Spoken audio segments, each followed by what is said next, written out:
If you've been curious about the new Horus Bystial deck, this is my variation on it. It's recently been topping a good bit. A duelist known as Cookie has been cooking with this deck. Now this one's slightly different. The extra deck's going to be different, and the main deck's going to be slightly different. But let's go straight into it. So you're going to have a small Horus package with 3 Mseti, 2 King Sark, 1 Happy. So you could go bigger on this theoretically, and just go for the full Horus line, and maybe take out one of the hand traps. Speaking of, let's go back over here.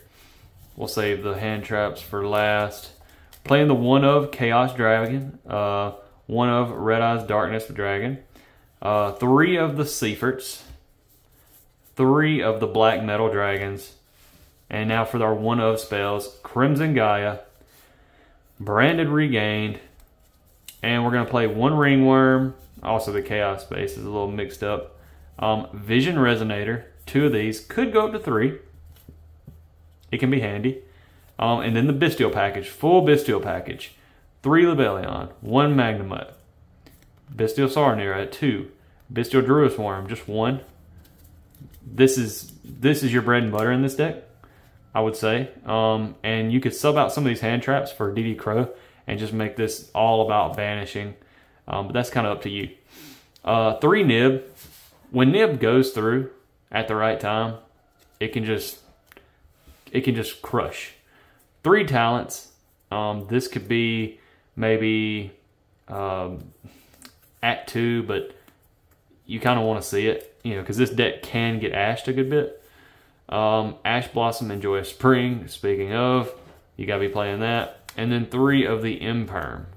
3 Imperm is, I think, mandatory right now, just for any deck, unless you're playing a deck that just does not have room for hand traps. Let's go into the extra deck. Striker Dragon, this is going to start a lot of your combos.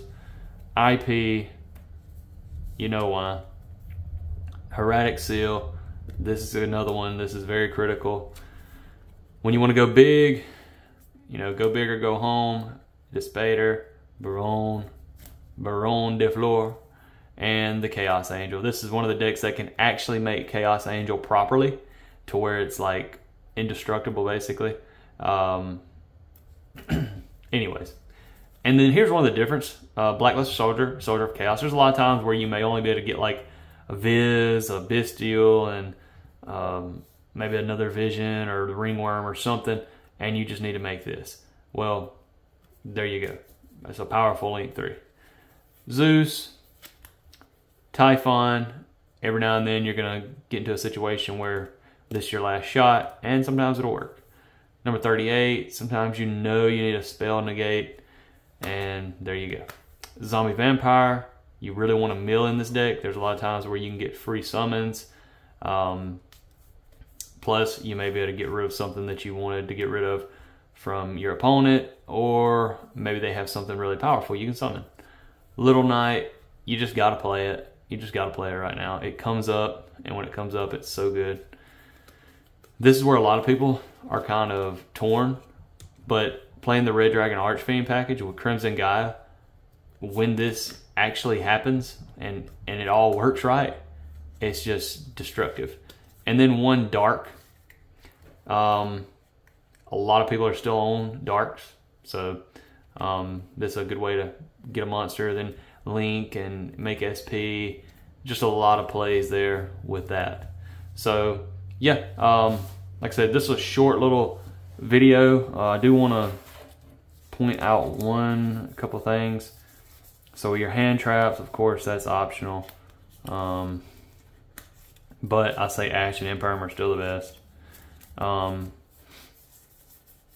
This, a lot of people don't know it, but this card, when it leaves the field, you can send 1 special summon monster your opponent controls and send it to the graveyard. A lot of people don't know that about Druid Worm, so that's a little neat interaction. This card's awesome. You know, it has an engrave effect, and the player who summoned it can treat it as a tuner for a synchro summon. That's awesome. Talking about the token. If you sync or summon this turn, you can banish this card from your graveyard, special summon 1 token. So that's what I was trying to get at. Branded Regain, this is just going to keep looping. 2 continuous spells. You put both of these up. I mean, it's pretty tough. Everything else is pretty standard as far as Dragon Link goes.